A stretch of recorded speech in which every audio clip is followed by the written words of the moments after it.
Bismillahirrahmanirrahim. Assalamualaikum warahmatullahi wabarakatuh. Sebelum pembelajaran kita dimulai, marilah kita bersama-sama membacakan basmalah terlebih dahulu. Bismillahirrahmanirrahim. Oke, pada pembahasan kali ini kita bertemu lagi. Sekarang kita membahas materi yang baru, bab yang baru, karena minggu kemarin kita sudah selesai membahas bab yang pertama, yaitu tentang gerak pada benda dan juga gerak pada makhluk hidup. Sekarang kita masuk kepada bab yang kedua, yaitu tentang usaha dan pesawat sederhana.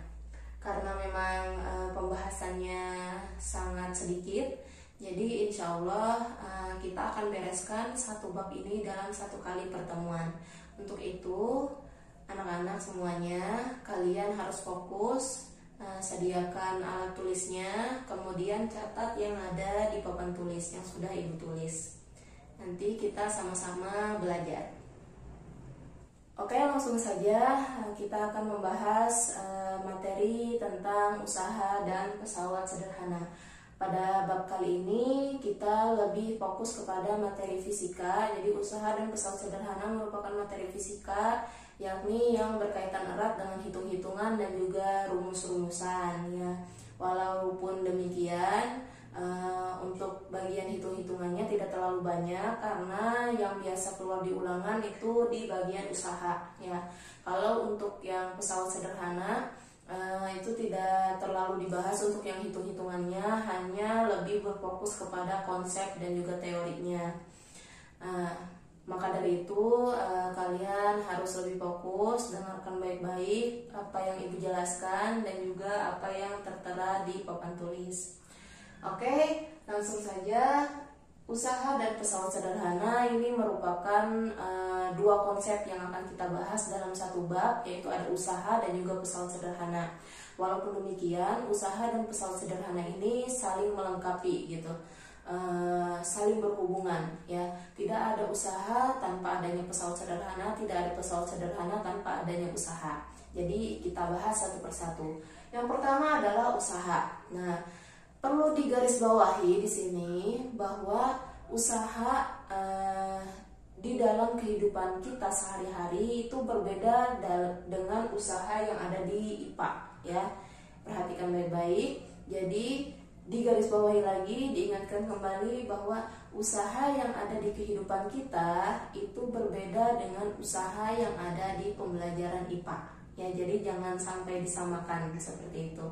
Maksudnya seperti apa? Jadi contoh misalnya nih, kalau di kehidupan kita sehari-hari ya, misalnya kita sudah melakukan suatu usaha kayak gitu, kemudian gagal. Nah itu tetap dihitungnya usaha ya kan. Walaupun misalnya kita gagal melakukan sesuatu, tapi kita udah berusaha semampu kita, sekuat mungkin, itu namanya sudah dihitung usaha. Kita sudah ada niat, kita sudah ada effort ya kan, kita sudah ada kegiatan, usaha untuk melakukan hal tersebut, tapi misalnya gagal, itu sudah disebut satu usaha. Tapi kalau misalnya di dalam IPA, usaha itu harus membuahkan hasil. Contoh misalnya kita mendorong sebuah meja, kemudian mejanya bergerak. Nah itu dihitungnya satu usaha. Berarti kita sudah melakukan suatu usaha. Tapi kalau misalnya contohnya kita mendorong tembok misalnya ya, kita iseng-iseng gitu mendorong tembok, sampai kita lelah pun tembok tidak akan bergerak ya kan. Nah kita sudah mengeluarkan sekuat tenaga, kita sudah berusaha semampu mungkin mendorong tembok, tapi temboknya tidak berpindah tempat. Nah itu tidak disebut usaha sama sekali. Jadi usaha di dalam IPA itu harus berkaitan dengan gaya dan juga perpindahan. Jadi ketika kita melakukan suatu usaha dalam IPA, itu harus ada yang namanya perpindahan. Paham ya? Jadi di sini perlu digarisbawahi, komponen dari usaha itu adalah gaya dan juga perpindahan. Gaya yaitu ya tenaga atau kekuatan seseorang untuk melakukan usaha. Kemudian perpindahan itu adanya perubahan tempat gitu ya, perpindahan benda gitu. Nah, maka dari itu karena konsep atau unsur-unsur yang ada di dalam usaha itu terdiri dari gaya dan perpindahan, maka rumusnya pun ya untuk mencari usaha itu ada yang namanya gaya dan juga perpindahan. Di sini untuk rumus mencari usaha itu adalah W sama dengan F dikali S ya. W-nya adalah usaha, F-nya adalah gaya, S-nya adalah perpindahan, seperti itu. Untuk usaha itu satuannya adalah joule, ya, joule atau J besar. Kemudian untuk gaya itu satuannya Newton atau N besar. Kemudian untuk perpindahan satuannya meter atau M kecil, ya. Nah, di sini Ibu tidak memberikan contoh soal karena dari rumusnya saja sudah sangat simpel gitu. Jadi kalau misalnya kalian menemukan soal cerita seperti bab yang pertama kemarin tentang gerak benda ya, itu sangat mudah sekali, hanya dikalikan saja. Misalnya Bu, kalau misalnya yang ditanyakannya F atau yang ditanyakannya S gampang, tinggal dibolak-balik saja, ya kan? Jadi Ibu tidak menjelaskan contoh soalnya. Insya Allah kalau misalnya ada soalnya keluar pasti tinggal dikalikan saja mengenai usaha, seperti itu. Kemudian di sini untuk jenis dari usaha itu ada dua ya. Jadi usaha terbagi menjadi dua. Ada yang usaha yang sifatnya positif, ada usaha yang sifatnya negatif gitu. Usaha yang sifatnya positif itu apabila usaha dengan gaya itu sejalan, sejalur, searah gitu. Seperti ini ya. Jadi misalnya usahanya ke sini, gayanya juga sama, searah, seperti itu. Maka nilai dari usahanya itu positif gitu ya. Kemudian ada lagi usaha yang sifatnya negatif. Nah, usaha yang sifatnya negatif ini jadi ketika usaha itu berlainan arah dengan gaya yang diberikan. Contoh misalnya usahanya ke sini, gayanya malah sebaliknya. Maka dapat disimpulkan di sini gayanya itu negatif, ya, ada minusnya, seperti itu.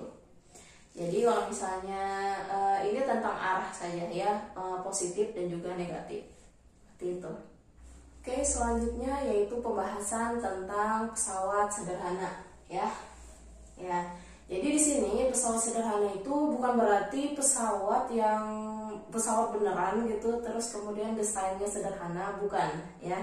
Jadi sebenarnya pesawat sederhana ini merupakan istilah dari apa? Istilah dari alat bantu gitu. Jadi pesawat sederhana di sini adalah alat bantu. Alat bantu untuk apa? Alat bantu untuk memudahkan kita melakukan suatu usaha dalam IPA, seperti itu.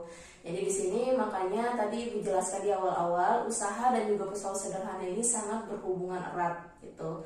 Karena pesawat sederhana merupakan alat bantu untuk memudahkan kita melakukan suatu aktivitas, melakukan usaha dan lain sebagainya. Nah, di sini di dalam kehidupan kita sehari-hari ada banyak sekali jenis-jenis pesawat sederhana.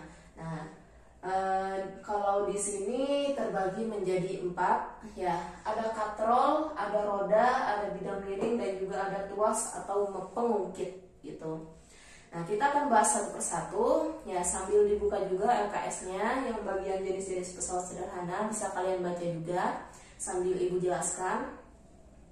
Kita bahas bareng-bareng. Yang pertama ini adalah katrol ya. Katrol ini merupakan salah satu jenis pesawat sederhana yang mana fungsinya itu adalah mengubah gaya ya, yang tadinya mempermudah agar menarik benda dari atas ke bawah atau dari bawah ke atas ya. Kemudian kalau misalnya tidak ada katrol, itu kita akan sulit untuk melakukan suatu pekerjaan gitu.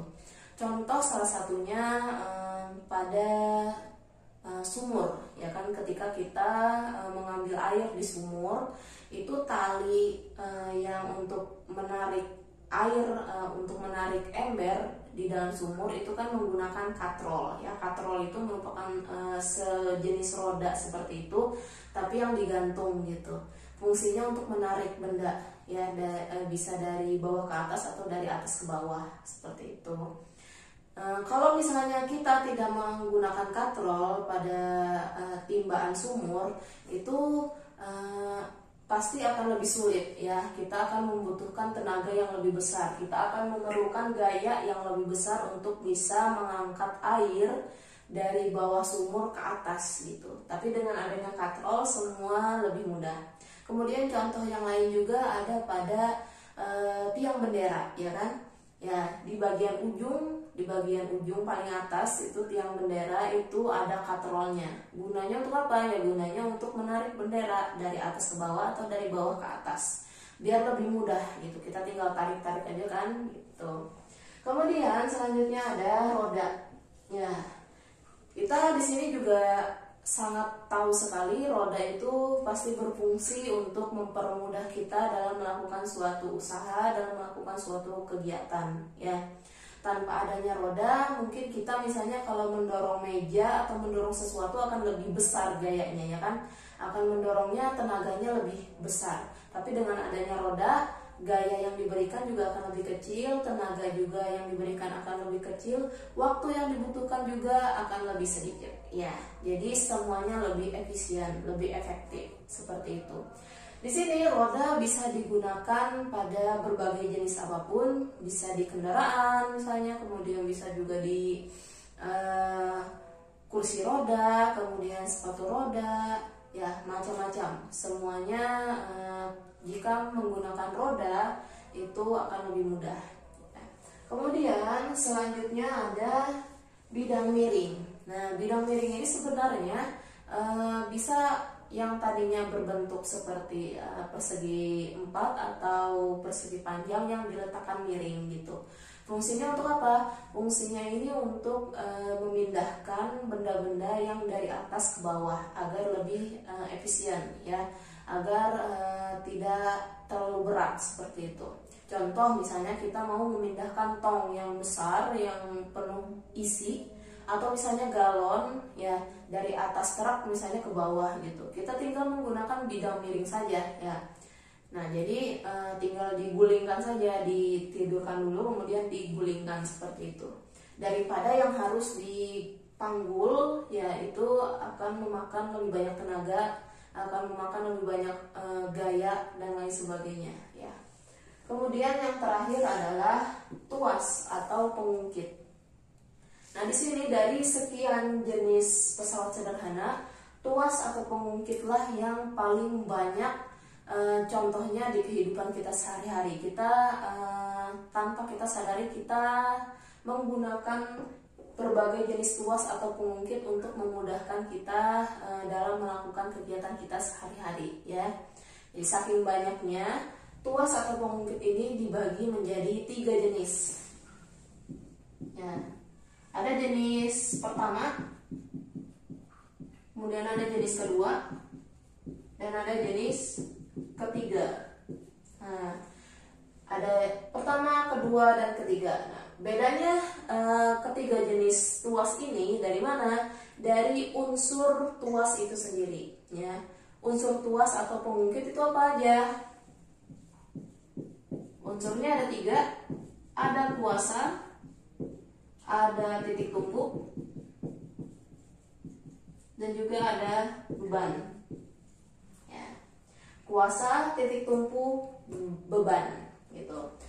Kuasa itu berarti yang melakukan kuasa, misalnya gagangnya atau misalnya pegangannya. Pokoknya kuasa itu tempat kita melakukan kuasa, kita mau mendorong, kita mau menjepit dan lain sebagainya ya. Kalau titik tumpu itu biasanya berada di antara kuasa atau beban. Fungsinya itu untuk menumpuk beban gitu, biar tidak oleng, biar tidak jatuh dan lain sebagainya. Kemudian ada lagi beban. Nah, beban ini objek yang akan kita usahakan gitu ya. Biar lebih jelas, Ibu akan jelaskan untuk membedakan antara jenis tuas pertama, kedua, dan ketiga dalam bentuk tabel. Ada tabel dari jenis-jenis pesawat sederhana. Ada jenis pertama, jenis kedua, dan juga jenis ketiga ya. Nah, di sini bedanya dari apanya? Dari letak ketiga unsurnya ya. Di sini lihat saja itu untuk tuas jenis pertama itu kuasa, titik tumpu dan juga beban. Tuas jenis kedua itu kuasa, beban, titik tumpu. Tuas jenis ketiga itu beban, kuasa, titik tumpu. Ya. Nah, di sini untuk contohnya, untuk tuas jenis pertama ada gunting, tuas jenis kedua ada gerobak dorong, tuas jenis ketiga ada pinset. Ya. Nah, konsep ini biasanya sering keluar di ulangan. Jadi misalnya tuas jenis pertama konsepnya seperti apa, tuas jenis kedua konsepnya seperti apa, atau contohnya yang mana dan lain sebagainya gitu. Nah, di sini berarti kalian wajib untuk hafal konsepnya, wajib untuk paham konsepnya ya.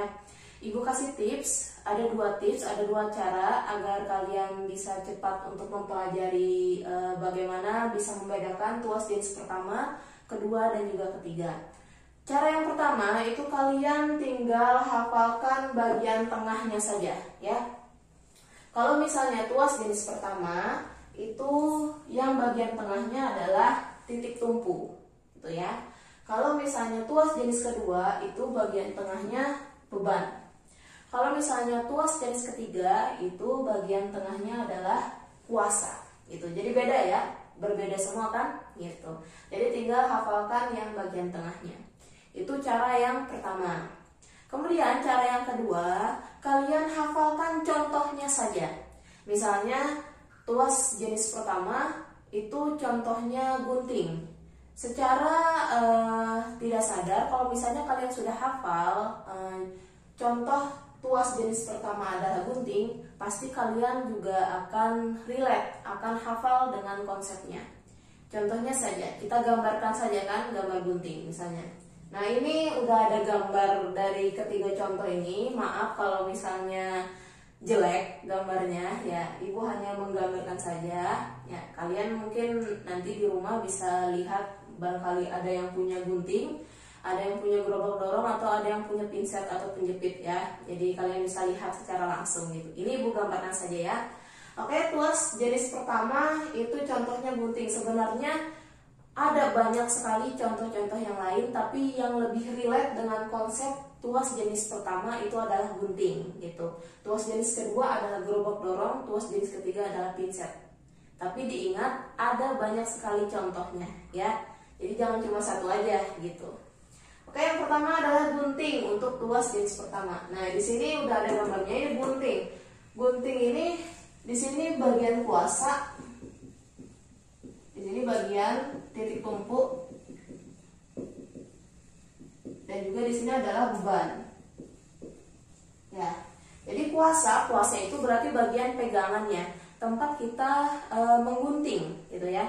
Itu kan kita memberikan kuasa, kita mau menggunting, kita harus memegang gagangnya ini kan, atau pegangan guntingnya, itu kuasa. Kemudian titik tumpunya itu adalah bagian tengah dari gunting, gitu. Itu biar gunting ya bisa menggunting dengan benar seperti itu. Kemudian ada lagi beban. Nah, beban itu ya apa yang mau kita gunting, ya kan? Tuh. Jadi sama kan urutannya, kuasa, titik tumpu, beban. Di sini juga sama pada gunting, kuasa, titik tumpu, beban. Paham ya? Kemudian yang kedua atau tuas jenis kedua yaitu gerobak dorong. Nah, di sini ada gambar orang sedang mendorong gerobak yang udah ada isinya ya, yang udah ada beban, entah itu misalnya tanah atau misalnya batu dan lain sebagainya ya. Nah, di sini yang jadi kuasa ini adalah gagang gerobaknya atau pegangan gerobaknya. Kemudian bebannya ini ya pastinya. Dan ini titik tumpunya. Ya, yang menjadi titik tumpu itu adalah roda di bagian depan. Biasanya gerobak dorong yang manual itu kan rodanya 3 ya kan, 2 di belakang, 1 di depan gitu. Nah, yang bagian depan itu merupakan titik tumpunya gitu. Jadi di sini relate juga ya, kuasa, beban, titik tumpu, kuasa, beban, titik tumpu gitu. Kemudian tuas jenis ketiga itu contohnya adalah pinset. Pinset itu penjepit gitu ya, penjepit kalau di bahasa kita. Kalau di bahasa IPA-nya di laboratorium itu namanya pinset atau penjepit gitu. Atau bisa kalian ambil contoh lain misalnya strapless gitu ya, yang buat apa namanya, buat menyatukan kertas gitu, tapi yang lebih enak sih pinset ya. Nah di sini pinset itu berarti di sini bebannya, beban apa yang mau kita jepit ya kan, apa yang mau kita ambil, apa yang mau kita angkat di sini di bagian beban. Kemudian bagian kuasanya itu yang bagian bagian kuasanya itu bagian tengah. Kemudian yang bagian ujung ini adalah titik tumpunya.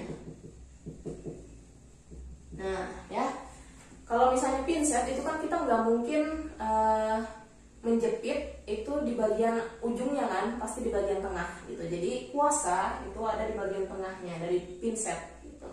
Paham sampai sini? Jadi ada dua cara ya, kalian bisa hafalkan konsepnya tapi bagian tengahnya saja, atau kalian bisa hafalkan contohnya, kemudian secara imajinasi kalian juga bisa langsung paham ke konsepnya seperti itu ya.